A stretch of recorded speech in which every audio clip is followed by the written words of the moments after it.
ಮಹಾಯೋಗಿ ವೆಮನ್ ಅವರ ಜಯಂತಿಯ ಶುಭಾಶಯಗಳು. ವೆಮನ್ ಅವರು ಯಾರಪ್ಪ ಅಂತಂದ್ರೆ ಪ್ರತಿಯೊಂದು ಯುಗದಲ್ಲೂ ಕೂಡ ಒಬ್ಬ ಮನುಷ್ಯ ಜಾಣನಾಗೆ ಅಥವಾ ಜ್ಞಾನಿಯಾಗಿ ಇರೋದಿಲ್ಲ. ಆ ಜ್ಞಾನಿ ಆಗ್ಲಕ್ಕ ಕೆಲವರು ಕಾರಣರಾಗ್ತಾರೆ. ಈಗ ಹೆಂಗೆ ಪುರಂದರದಾಸರು ಮೊದಲು ವ್ಯಾಪಾರಿ ಆಗಿದ್ದು, ಅವರ ಹೆಂಡತಿ ಪುರಂದರದಾಸರನ್ನ ಮನವೊಲಿಸಿ ಏನಪ್ಪ ಅಂತಂದ್ರೆ ಅವ್ರನ್ನ ವ್ಯಾಪಾರಿ ಇದ್ದವ್ರನ್ನ ದೊಡ್ಡ ಶ್ರೇಷ್ಠ ದಾಸರನ್ನಾಗಿ ಮಾಡಿದ್ರು. ಪುರಂದರದಾಸರ ಹೆಂಡತಿಯಿಂದ ಪುರಂದರದಾಸರ ಮನ ಪರಿವರ್ತನೆಯಾಗಿ ಅವರು ವ್ಯಾಪಾರಿ ಇದ್ದಿರ್ತಕ್ಕಂಥವ್ರು ದೊಡ್ಡ ಶ್ರೇಷ್ಠ ದಾಸರಾದರು. ಅದೇ ರೀತಿ ತುಳಸಿದಾಸರನ್ನು ಏನಪ್ಪ ಅಂತಂದ್ರೆ ದೊಡ್ಡ ಸಂಸಾರದಲ್ಲಿ ಭೋಗಾಸಕ್ತಿಯನ್ನು ಇದ್ದವರು.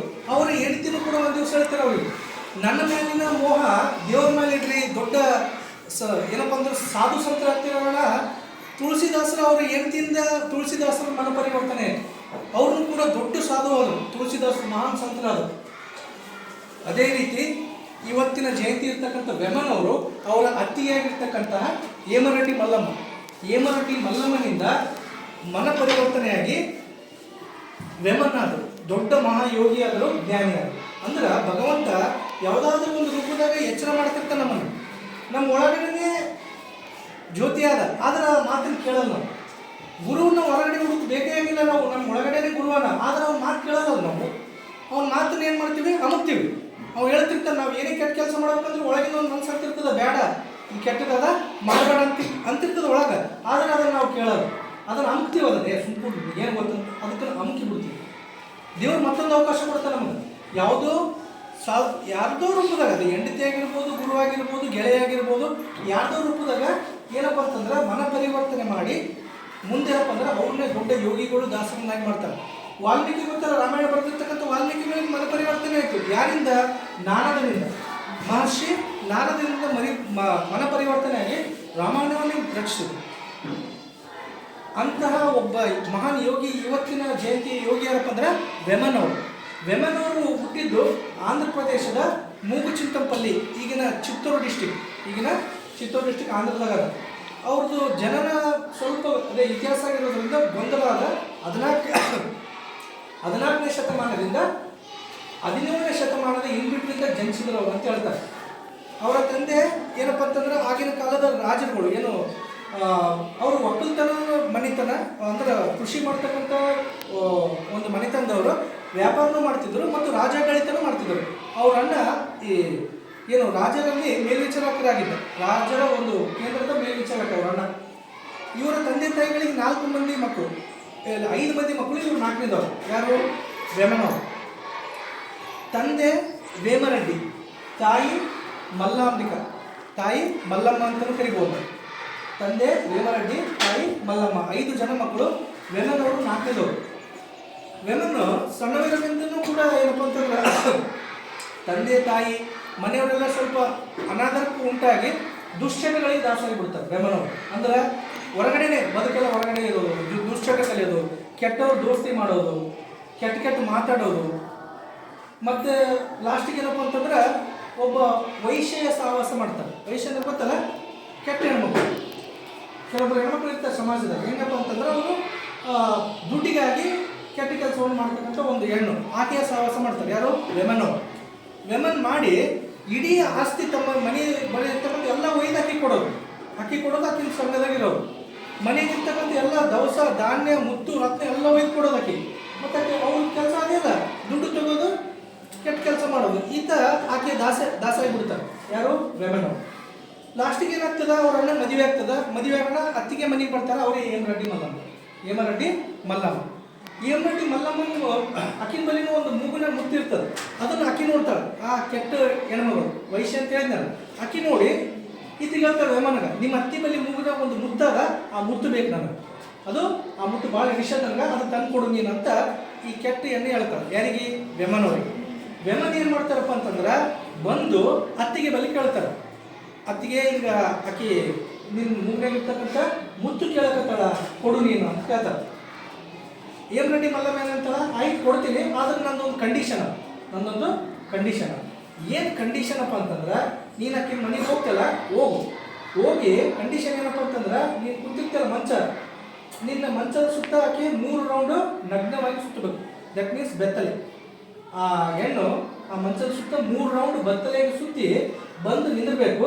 ನಿಂತು ಕಾಲನ್ನ ಅಡ ಮಾಡಿ ಆ ಕಾಲಿನ ಕೆಳಗಿಂದ ಆ ಮುತ್ತು ಬೇಕಂತ ಕೇಳಬೇಕು. ಯಾವುದು? ಮೂಗಿನ ಮುತ್ತು ಅಂತ ಬರ್ತಾನ. ಬಂದು ಹೇಳ್ತಾನೆ ಆಕಿ, ಆ ಕೆಟ್ಟ ಹೆಣ್ಣಿಗೆ ಹೇಳ್ತಾನೆ. ಆಕಿ ಹಂಗೆ ಮಾಡ್ತಾಳೆ, 3 ಸುತ್ತುತ್ತಾಳ, ಸುತ್ತಿ ಹಂಗೆ ಕೇಳ್ತಾಳ. ಅದನ್ನು ನೋಡಿ ಇವನಿಗೆ ಪರೇಶಾನೆ ಆಗ್ತದೆ, ಅಂದ್ರೆ ಜ್ಞಾನೋದಯ ಆಗ್ತದೆ.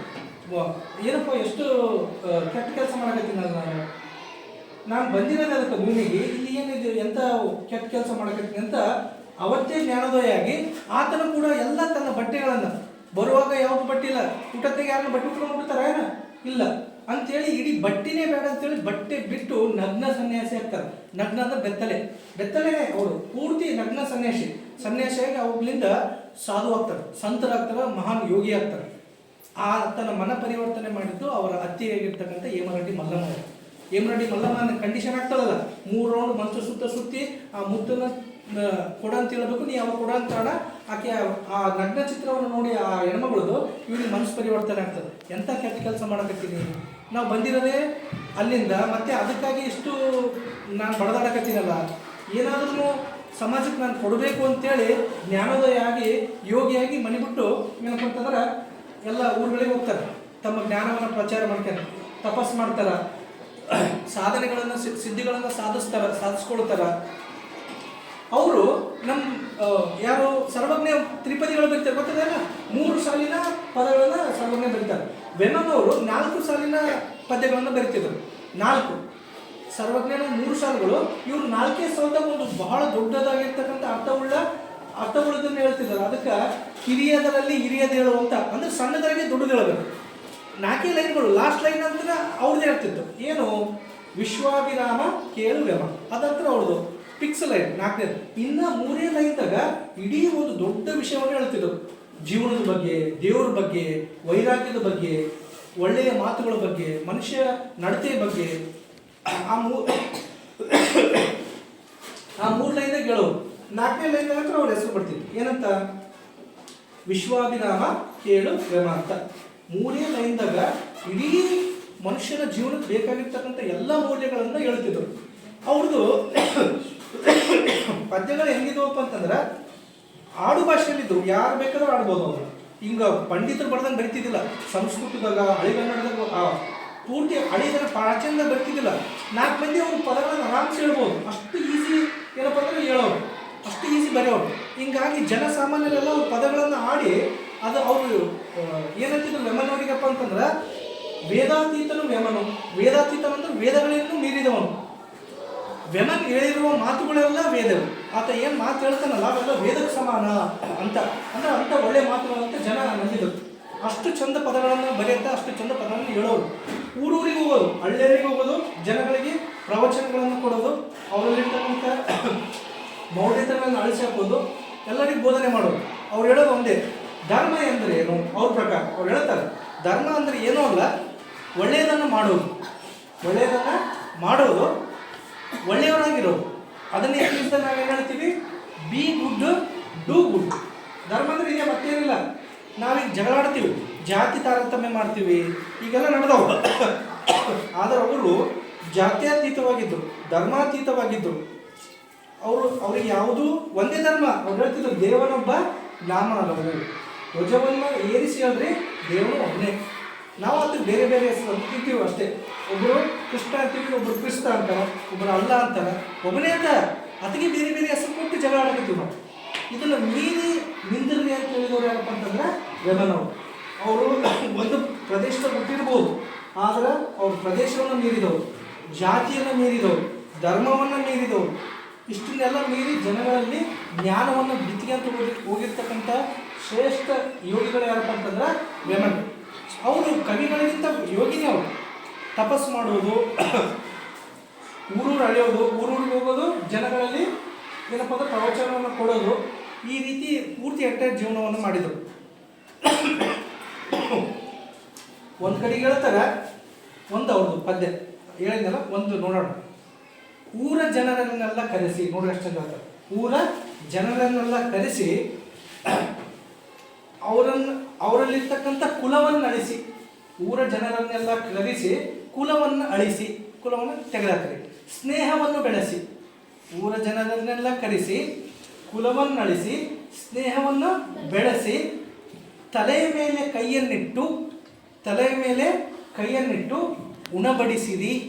ವಿಶ್ವಾಭಿರಾಮ ಕೇಳು ಕ್ರಮ. ನೋಡ್ರಿ ಎಷ್ಟು ಚಂದ. ಊರ ಮಂದಿಗೆಲ್ಲ ಕರೀರಿ, ಜಾತಿ ನೋಡ್ಬೇಡ್ರಿ, ಧರ್ಮ ನೋಡ್ಬೇಡ್ರಿ, ಎಲ್ಲರೂ ಕರೀರಿ. ಊರ ಮಂದಿಯನ್ನೆಲ್ಲ ಕರೆಸಿ, ಕುಲವನ್ನು ಅಳಿಸಿ, ಕುಲ ಕೇಳಕ್ ಹೋಗ್ಬೇಡ್ರಿ, ನಿಂದ್ಯಾ ಜಾತಿ ನಿಂದ್ಯಾ ಧರ್ಮ ಅದೇನು ಬೇಡ, ಎಲ್ಲರೂ ಕರ್ಕೊಂಡು ಬಾ, ಕೂಡ್ಸು. ಸ್ನೇಹವನ್ನು ನುಡಿಸಿ, ಫ್ರೆಂಡ್ಶಿಪ್ ಮಾಡ್ಕೋ, ಎಲ್ಲರನ್ನೂ ಕರಿ, ಒಂದು ಕಡೆ ಕೂಡ್ಸು, ಫ್ರೆಂಡ್ಶಿಪ್ ಮಾಡ್ಕೋ. ಕೂಡ್ಸಿ ತಲೆ ಮೇಲೆ ಕೈ ಇಟ್ಟು, ಅವ್ರ ಎಲ್ಲರ ತಲೆ ಮೇಲೆ ಕೈ ಇಟ್ಟು ಉಣ ಬಡಿಸು, ಊಟಕ್ಕೆ ಬಡಿಸು ಅಂತ ಹೇಳ್ತಾರೆ. ನೋಡ್ರಿ ಎಷ್ಟು ಚಂದ. ವಿಶ್ವಾಭಿರಾಮ ಕೇಳು ಗನು. ಒಂದು ಪದ್ಯ ಇದಾವೆ, ಇಂಥವು ಸಾವಿರಾರು ಬಡ್ದಾರ ಅವರು, ಇಂಥವು ಸಾವಿರಾರು ಪದಗಳನ್ನು ಬಡ್ದಾರ. ಅವನ್ನೆಲ್ಲ ನೀವು ಬುಕ್ಗಳು ಹುಟ್ಟಿದಾಗ ಅವೀಗ ನೋಡ್ರಿ. ಅಂದ್ರೆ ಇದ್ರಾಗ ಏನು ತಾತ್ಪರ್ಯ ಯಾರಪ್ಪ ಅಂತಂದ್ರೆ, ನಾವು ಜಗಳ ಆಡ್ತೀವಿ, ನಂದು ಆ ಕುಲ, ನಿಂದು ಈ ಕುಲ, ನಂದು ಆ ಧರ್ಮ, ನಿಂದು ಈ ಧರ್ಮ, ಅವನ್ನೆಲ್ಲ ಬಿಟ್ಟುಬಿಡು, ಅವೆಲ್ಲ ಹುಚ್ಚಾಟ ಬಿಟ್ಟುಬಿಡು, ಮೂಢನಂಬಿಕೆಗಳನ್ನ ಬಿಟ್ಟುಬಿಡು. ನಾವೆಲ್ಲ ಒಂದೇ, ಮನುಷ್ಯ ಜಾತಿ ತಾನೊಂದೇ ವರಂ, ನಾವೆಲ್ಲ ಒಂದೇ ಜಾತಿಯವರು. ಈಗ ನನ್ನ ಬಲ್ಲಿನೂ ಅದೇ ರಕ್ತ ಅದ, ನಿನ್ನ ಬಲ್ಲಿನೂ ಅದೇ ರಕ್ತ ಅದ, ಹೌದಾ? ಇಲ್ಲ ಬ್ಲಡ್ ಬ್ಯಾಂಕ್ದಾಗ ರಕ್ತಕ್ಕೆ, ಈಗ ರಕ್ತ ಈಗ ನಿಮ್ಗೆ ಅರಣ್ಯದಾಗ ಬ್ಲಡ್ ಬ್ಯಾಂಕಿಗೆ ಹೋಗ್ತೀರಿ, ಅಲ್ಲಿ ಕೇಳ್ತೀರೇನ ಇದು ಯಾವ ಜಾತಿ ಒಂದು ರಕ್ತ ಅಂತ ಕೇಳ್ತೀರೇನ? ಸಾಧ್ಯ ಇಲ್ಲ. ಯಾರ್ದನ್ನು ಇಲ್ಲಿ ತಾರೋ ಮಾರ ಒಂದು ಜೀವ ಉಳಿಬೇಕಾಗಿದೆ ಅಂತೀರಿ, ಹೌದಾ? ಇಲ್ಲ ಅಷ್ಟೇ ಅವ್ರು ಹೇಳಿದಷ್ಟೇ. ಮನುಷ್ಯ ಜಾತಿ ತಾನೊಂದೇ ವರ, ನಮ್ದು ಒಂದೇ ಜಾತಿ. ಯಾವ ಜಾತಿ? ಮನುಷ್ಯ ಜಾತಿ. ಕಳೆದು ಕೂಡ್ಸ ಅಂದ್ರೆ ಅವರ ಮಾತುಗಳಲ್ಲಿ ಸಹಬಾಳ್ವೆ ಇತ್ತು, ಅವರ ಮಾತುಗಳಲ್ಲಿ ಮೌಢ್ಯತೆಯನ್ನು ತೆಗಿರಿ, ದೇವನ ಒಬ್ಬನೇ, ಸ್ವತಂತ್ರವಾಗಿ ಬದುಕ್ರಿ, ಸ್ವತಂತ್ರವಾಗಿ ವಿಚಾರ ಮಾಡ್ರಿ ಅಂತ ಹೇಳ್ತಿದ್ರು ಅವ್ರು ಹೇಳ್ತಾರೆ. ಇನ್ನೊಂದು ಕಡೆ ಮತ್ತೊಂದು ವರ್ಷ ಹೇಳ್ತಾರೆ, ಏನು ಹೇಳ್ತಾರ? ಅವರು ಇನ್ನೊಂದು ವಾಕ್ಯದಾಗ ಹೇಳ್ತಾರೆ, ಮನಸ್ಸಿನಲ್ಲಿರ್ತಕ್ಕಂತಹ ಕತ್ತಲೆಯನ್ನ, ಮನಸ್ಸಿನಲ್ಲಿರ್ತಕ್ಕಂತಹ ಅಂಧಕಾರವನ್ನ ದೂರ ಮಾಡಿದಿರಪ್ಪ ಅಂತಂದ್ರೆ ದಾರಿ ಸ್ಪಷ್ಟವಾಗಿ ಕಾಣ್ತದ. ಸ್ವತಂತ್ರವಾಗಿ ಚಿಂತಿಸಿದ್ರಿ, ಸ್ವತಂತ್ರವಾಗಿ ಚಿಂತನೆ ಮಾಡ್ರಿ. ವಿಶ್ವಾಭಿರಾಮ ಕೇಳು ಗನು. ನಿಮ್ಮ ಮನಸ್ಸಿನಾಗ ಏನು ಅಂಧಕಾರ ಅದಲ್ಲ, ಕೆಟ್ಟದನ್ನೆಲ್ಲ ತೆಗೆದುಬಿಡ್ರಿ, ಒಕ್ಕಡ್ರಿ, ಅವಾಗ ದಾರಿ ತಾನಾಗೆ ಕಾಣ್ತದೆ. ಅವಾಗ ಸ್ವತಂತ್ರವಾಗಿ ಥಿಂಕ್ ಮಾಡ್ಬೋದು ಮನುಷ್ಯ ಅಂತ ಹೇಳ್ತಾರೆ. ಯಾರು? ವೆಮನ್ ಅವರು. ಇಂಥವು ಸಾವಿರಾರು ಪದ್ಯಗಳನ್ನು ಬರೆದರು, 4 ಸಾಲಿನ ಪದ್ಯಗಳು. 3 ಸಾಲದಾಗ ದೊಡ್ಡ ದೊಡ್ಡ ತತ್ವಗಳನ್ನು ಹೇಳೋರು. ಆ ತತ್ವಗಳು ಜನರ ಬಾಯಿಗೆ ಬರ್ತಿದ್ವು, ಬಾಯ್ಪಾಟ್. ಅವಾಗ ಎಷ್ಟು ಚಂದ ಹೇಳ್ತಿದ್ರಪ್ಪ ಅಂದ್ರೆ, ಈ ಒಂದು ಸಾಲಿ ಕಲ್ಯಾಣದವನ್ನು ಕೂಡ ಹೇಳ್ಬೋದು, ಅಷ್ಟು ಸರಳವಾಗಿ ಬರೆಯೋರು, ಅಷ್ಟು ಸರಳವಾಗಿ ಹೇಳೋರು. ಅದನ್ನ ಹೇಳ್ತಾರ. ವಾಮನನಂತೆ, ವಾಮನ ಗೊತ್ತಲ್ಲ, ವಿಷ್ಣುವಿನ ಅವತಾರ. ಮೂರೇ ಪಾದದಾಗ ಆಕಾಶ ಭೂಮಿ ಪಾತ್ರವನ್ನು ಅಳದ್ಬಿಟ್ರು ವಾಮನ.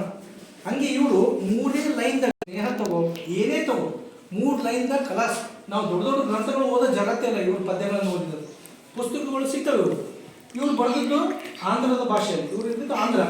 ಇದನ್ನ ನೋಡ್ಕೊಂಡು ಇಂಗ್ಲಿಷ್ ಇವ್ರು ಗೊತ್ತಿದ್ದಿಲ್ಲ. ಅಲ್ಲಿ ತನ ಜನ ಆಂಧ್ರದಾಗ ಬರೀ ಬಾಯಿಗೆ ಹೋಗ್ತಿತ್ತು, ರಿಟರ್ನ್ ಇದ್ದಿದ್ದಿಲ್ಲ. ಯಾಕಪ್ಪ ಅಂತಂದ್ರೆ ಆಗಿನ ಆಂಧ್ರದವ್ರಿಗೆ ಕಡೆಗಣಿಸಿದ್ರು. ಯಾಕೆ ನೋಡ್ರಿ ಹೆಂಗ ನಾವೆಂತ ಹುಚ್ಚರಪ್ಪ ಅಂದ್ರೆ, ಬಂಗಾರ ನಮ್ಗೆ ಮೇನ್ ಏನ್ ಬೇಕಾದನ್ನ ಕಡೆಗಣಿಸಿದ್ವಿ. ಯಾಕೆ ಕಡೆಗಣಿಸಿದ್ರಪ್ಪ ಅಂದ್ರೆ, ಅವರಿಗೆ ಇವ್ರು ಹೇಳಿದ್ನಲ್ಲ, ಜಾತ್ಯತೀತರು, ಧರ್ಮಾತೀತರು, ಕೆಲವೊಬ್ಬರಿಗೆ ಮೌಢ್ಯತೆ. ಇವು ಜಾತಿ ಬಗ್ಗೆ ಈತ ಜಾತಿ ಬಗ್ಗೆ ಮಾತಾಡಲ್ಲ, ಧರ್ಮದ ಬಗ್ಗೆ ಮಾತಾಡ್ಯಾನ ಅಂತೇಳಿ ವೆಮನ್ ಅವ್ರಿಗೆ ಬೆದರಿಕೆ ಹಾಕಿದ್ರು. ಅದನ್ನ ಅವ್ರು ಯಾರು ಜಗ್ಲಿಲ್ಲ, ತಮ್ಮ ಸ್ವತಂತ್ರ ಚಿಂತಿದ್ರು ಅವರೆಲ್ಲ. ಹಿಂಗಾಗಿ ಆತನು ಸ್ವಲ್ಪ ಹೊರಗಿಟ್ರು. ಅವ್ರ ಪದ್ಯಗಳು ಬರೀ ಜನರ ಬಾಯಲ್ಲಿ ಹೃದಯದಲ್ಲಿ ಮೂಡಿಸಿದ್ರು, ಬಟ್ ಅಕ್ಷರಗಳಲ್ಲಿ ಬರಲಿಲ್ಲ. ಯಾವಾಗ ಜನ ಮತ್ತೆ ಶಾಣೆಯವರಾದ್ರು ಅವಾಗ ಒಬ್ಬ ನೋಡ್ರಿ ಇಂಗ್ಲೀಷ್ನವ ಬಂದ. ಅವಾಗ 1829ದಾಗ ಒಬ್ಬ ಇಂಗ್ಲೀಷ್ ತಜ್ಞ ಏನು ಮಾಡ್ತಾರಪ್ಪ ಅಂತಂದ್ರೆ, ಇವರ ಎಲ್ಲ ಪದಗಳನ್ನು ಜನ ಏನು ಆಡ್ತಿರ್ತಾರಲ್ಲ ಅವನ್ನೆಲ್ಲ ಇಂಗ್ಲೀಷ್ದಾಗ ಟ್ರಾನ್ಸ್ಲೇಟ್ ಮಾಡ್ತಾರೆ. ನಮ್ಮವರೆಲ್ಲ ಇಂಗ್ಲೀಷ್ನವು ನಮ್ಮನ್ನೇನು ಆಳಕ್ಕೆ ಬಂದಿದ್ದಾರಲ್ಲ ಅವ್ರು ಟ್ರಾನ್ಸ್ಲೇಟ್ ಮಾಡಿ ಇಷ್ಟು ಚಂದ ಪದಗಳವ, ಇವನು ಯಾಕಿಲ್ಲ ಬುಕ್ ಮಾಡಿಲ್ಲ ಅಂತ ಇಂಗ್ಲೀಷ್ದಾಗ ಮೊದಲು ಬುಕ್ ಮಾಡ್ತಾರಂತ. ಅವರೆಲ್ಲ ಪದ್ಯಗಳನ್ನು ಬರ್ಕೋತಾನೆ ಇಂಗ್ಲೀಷ್ದಾಗ ಬರೆದು ಬುಕ್ ಮಾಡ್ತಾನೆ. ಆಮೇಲೆಲ್ಲ ಕನ್ನಡಕ, ಮಲಯಾಳಂಕ ಎಲ್ಲಷ್ಟು ಆಯಿತು. ಅದನ್ನು ಮೊದಲು ಗುಡಿಸಿದವರು ಬ್ರಿಟಿಷರು. ಇಲ್ಲಪ್ಪ ಅಂದ್ರೆ ಬರೀ ಜನರ ಬಾಯಿಗೆ ಉಳಿತಿತ್ತು, ಒಂದು ಸ್ವಲ್ಪ ದಿವಸ ಅದು ಮರ್ತೋಗ್ತಿತ್ತು. ಆ ಎಲ್ಲ ಪದಗಳನ್ನು ಕಟ್ಟಿಕೊಟ್ಟವ್ರು ಯಾರಪ್ಪ ಅಂದ್ರೆ ಇಂಗ್ಲೀಷ್ನ ಒಬ್ಬ ತಜ್ಞೆ. ಆತ ಇದನ್ನೆಲ್ಲ ಕಟ್ಟಿ 1829 ಒಂದು ಬುಕ್ ಮಾಡ್ತಾನೆ ಇಂಗ್ಲೀಷ್ದಾಗ. ಬುಕ್ ಮಾಡಿದ್ರೆ ನೆಕ್ಸ್ಟ್ ನಾವು ತೊಗೊಳ್ತೀವಿ ಎಲ್ಲರೂ. ಅಂದ್ರೆ ನಮ್ಗೆ ಚಲೋ ಇರೋದು ಜಲ್ದಿ ಕಾಣಲ್ಲ, ಜಲ್ದಿ ತೊಗೊಳ್ಬೇಕದನ್ನು, ನಾವು ಲೇಟಾಗಿ ತೊಗೊಳ್ತೀವಿ ಅದನ್ನು. ಬ್ರಿಟಿಷರಂಗಲ್ಲ, ಅವರು ಬರೀ ನಮ್ಮಲ್ಲಿ ಚಿನ್ನ ಬೆಳ್ಳಿ ಅಷ್ಟೇ ಒಯ್ಲಿಲ್ಲ, ಜ್ಞಾನವನ್ನು ಒಯ್ದರು ಅವರು. ಮಹಾಭಾರತ, ರಾಮಾಯಣ, ಭಗವದ್ಗೀತೆ ದೊಡ್ಡ ದೊಡ್ಡ ಸಾಧು ಸಂತರ ಎಲ್ಲ ಏನಪ್ಪ ಅಂತಂದ್ರೆ ವಚನಗಳನ್ನ ಅವರ ಶರಣರ ಇವುಗಳನ್ನ ಇಂಗ್ಲಿಷ್ ಭಾಷೆಗೆ ಟ್ರಾನ್ಸ್ಲೇಟ್ ಮಾಡಿದ್ರು ಬ್ರಿಟಿಷರು. ಅವ್ರು ಬರೀ ನಮ್ಮಲ್ಲಿ ಕದಕಣ ಬರೀ ಚಿನ್ನ ಬೆಳೆಯೋದಿಲ್ಲ, ಅವ್ರಿಗೆ ಗೊತ್ತಿತ್ತು ಚಿನ್ನ ಬೆಳೆಯಕ್ಕಿಂತ ಇಂಪಾರ್ಟೆಂಟ್ ಆದಂತ. ನೋಡ್ರಿ ಅದನ್ನು ಗುಡಿಸಿದವ್ರು ಅವರೇ. ಬುಕ್ಗಳನ್ನು ಮಾಡಿಕೊಂಡು ಇಂಗ್ಲೆಂಡಿಗೆ ಕಳಿಸಿದ್ರು. ಅಲ್ಲಿ ಅವರು ಅಷ್ಟು ಶಾಣರೋದು. ನಮ್ಮ ಸಾಧು ಸಂತರ ಎಲ್ಲ ಜ್ಞಾನ ಅಲ್ಲಿ ಹೋಗಿ ಅವ್ರನ್ನೂ ಅಷ್ಟು ಶಾಣರಾಗಿ ನಮ್ಮ ಭಾರತದ ಮೇಲೆ ಅವರಿಗೆ ಒಂದು ಅಭಿಮಾನ. ಈಗಲೂ ಕೂಡ ವಿದೇಶಗಳಿಂದ ಬರ್ತಾರೆ ಇಂಡಿಯಾಕ್ಕೆ ಇಲ್ಲಿರ್ತಕ್ಕಂಥ ಸಾಧು ಸಂತರ ಒಂದು ಜ್ಞಾನ ಪಡ್ಕೊಳ್ಳೋದು. ಅಷ್ಟು ಅಂಥ ಸಾಧು ಸಂತರು ಇರ್ತಕ್ಕಂಥ ದೇಶ ನಮ್ಮದು. ಆದರೆ ನಾವೇ ಅದನ್ನು ಓದ್ತಾ ಇಲ್ಲ, ನಾವೇ ಅದನ್ನು ಕೇಳ್ತೇವೆ ಎಂಥ ದೂರ ಅಂತ. ಈಗಲೂ ಕೂಡ ಇವ್ರ ಬುಕ್ಗಳವ ಆನ್ಲೈನ್ದಾಗ ಸಿಗ್ತಾವೆ. ಕನ್ನಡದಾಗ ನಾವು, ತೆಲುಗುದಾಗ ಅವ, ಇಂಗ್ಲೀಷ್ದಾಗ ಅದ, ಎಲ್ಲ ಭಾಷೆದಾಗ ಅದ ಇದು. ಸೊ ಇಂಥ ಮಹನೀಯರ ಪದಗಳನ್ನು ನಾವು ಓದಿದ್ದೇ ಆದ್ರೆ ಅದೇ ರೀತಿ ಬರೀ ಓದೋದಲ್ಲ, ಅದನ್ನ ಜೀವನದಾಗ ಅಳವಡಿಸ್ಕೊಳ್ಬೇಕು. ಅವ್ರು ಅದೇ ಅಂತಿದ್ರು, ಅವರು ಅಳವಡಿಸ್ಕೊಳ್ರಿ, ಓದೋಕ್ಕಿಂತ ಅಳವಡಿಸ್ಕೊಂಡು ಇಂಪಾರ್ಟೆಂಟ್ ಅದ.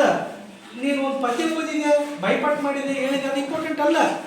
ಸಕ್ಕರೆ, ಈಗ ಸಕ್ಕರೆ ಅಂತ ಬರಿತೀವಿ ಗೊತ್ತದ? ಸಕ್ಕರೆ ಅಂತ ಒಂದು ಪೇಜ್ ಮೇಲೆ ಬರಿತೀನಿ, ಸಕ್ಕರೆ ಅಂತ ಬರೆದು ನಿಮ್ಗೆ ನೆಕ್ಕಿಸ್ತೀನಿ. ಸಕ್ಕರೆ ಟೇಸ್ಟ್ ಬಂತಲ್ಲ? ಬಂತ? ಸಕ್ಕರೆನ ಬಾಯಿಗೆ ಸಕ್ಕರೆ ಬಾಯಿಗೆ ಟೇಸ್ಟ್ ಬರ್ತದಲ್ಲ? ಹಂಗೆ ತತ್ವ ಹೇಳೋದ್ರದಾಗ ಮಜಾ ಇರಲ್ಲ, ಅಳವಡಿಸ್ಕೊಳ್ಬೇಕಂದ್ರೆ ಮಜಾ. ಈಗ ಹೇಳಿದಾರಲ್ಲ, ಊರ ಜನರನ್ನೆಲ್ಲ ಕರೆಸಿ, ಕುಲವಳಿಸಿ, ಸ್ನೇಹ ಗಳಿಸಿ, ತೆರೆ ಮೇಲೆ ಕೈ ಇಟ್ಟು ಉಣಬಡಿಸಿರೋ. ಹಂಗೆ ಮಾಡ್ತೀರ ನೀವು? ಹಂಗೆ ಮಾಡಿದಾಗೆ ಮಜಾ ಅದು. ಸಕ್ಕರೆ ಅಂತ ಬಡ್ದು ಹಿಂಗೆ ನೆಕ್ಕಿದ್ರೆ ಏನು ಉಪಯೋಗ ಇಲ್ಲ. ಅದು ತತ್ವ. ಸಕ್ಕರೆ ಅನ್ನೋದು ತತ್ವ. ಅದು ನಿಜವಾಗಿ ನಮ್ಮ ಜೀವನದಾಗ ಅಳವಡಿಕೆ ಆಗಿದ್ದೆ ರುಚಿ ಬರ್ತದೆ. ಸಕ್ಕರೆ ಬ್ಯಾಗ್ ಹಾಕಿದ್ರೆ ರುಚಿ ಬರ್ತದೆ ಇಲ್ಲ?